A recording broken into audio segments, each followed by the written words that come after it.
hope you're doing well. And I want to just, welcome you to the new year. I know that we've already had some devotions go out, but this is the third week. I missed last week. I think they did replays.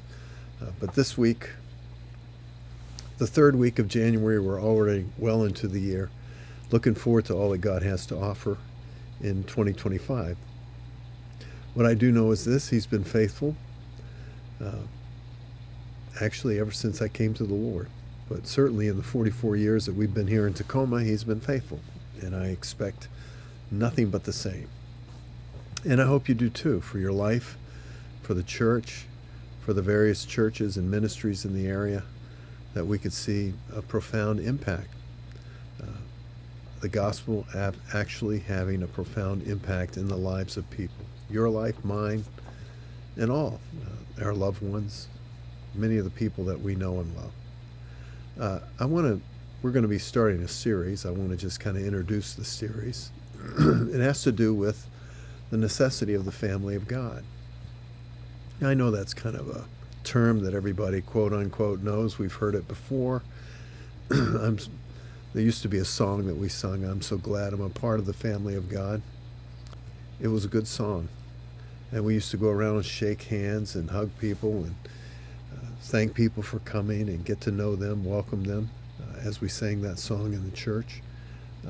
And I think somehow over the years, not just in our church, but in many churches, this aspect of church has filtered out. And along with this study, I have done a tremendous amount of reading regarding trauma and how it affects people, not only adults, for example, those who struggle with PTSD that have been in wartime situations, but also children.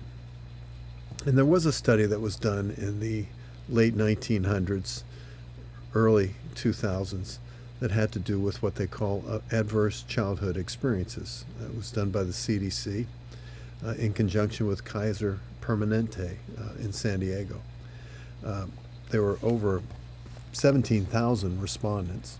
And what they did is they tracked people and the effects of experiences that children go through in their childhood years, and some of the outcomes in the lives of those people that had these experiences. So, for example, physical abuse, sexual abuse, psychological abuse, intentional acts, if you will, that cause psychological harm, physical neglect, psychological neglect, people just simply not even considering the emotional needs of the child, domestic abuse, substance abuse, parents divorcing, parents leaving, parents being incarcerated. And they tracked these over 17,000 people throughout their life, and they found out that many of these events had a tremendous impact on the outcome of a person's life. And I thought that incredibly interesting. In fact, in the book that I was reading recently, The Body Keeps the Score, their argument is that the greatest threat to human health is childhood experiences. In other words, it has a greater impact on the outcome of our health than any other element in our life. Now, I want you to think about that, because we live in a very broken world, and certainly in this area, we see lives that are just devastated, and no life is a life unto itself.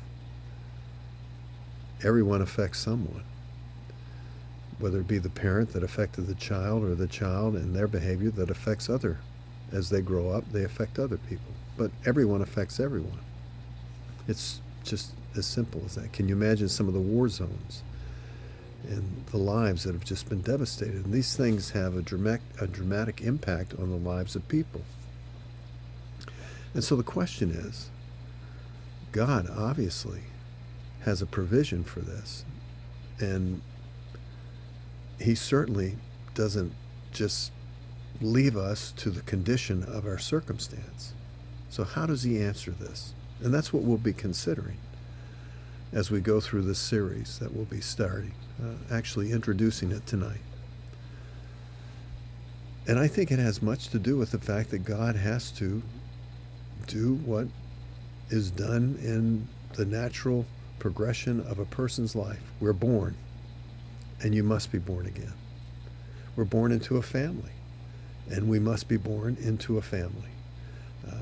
We have to go through an educational process, and we must be educated. There must be people that stand out and teach, and there must be examples in our lives, in the family.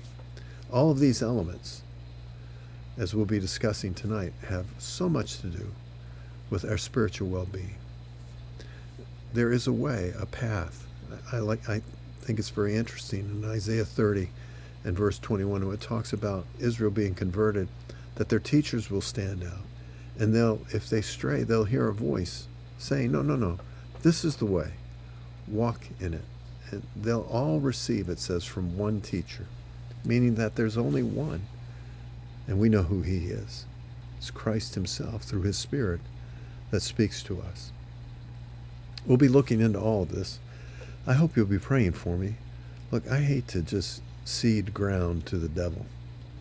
I hate to just talk about the ills of our world and not even for 1 minute consider God's answer for these things. There's nothing that the devil can do to any individual that the power of Christ and his sacrifice and the Spirit of Christ within us cannot overcome. And we'll be looking into that. Till next time, friends, God bless you.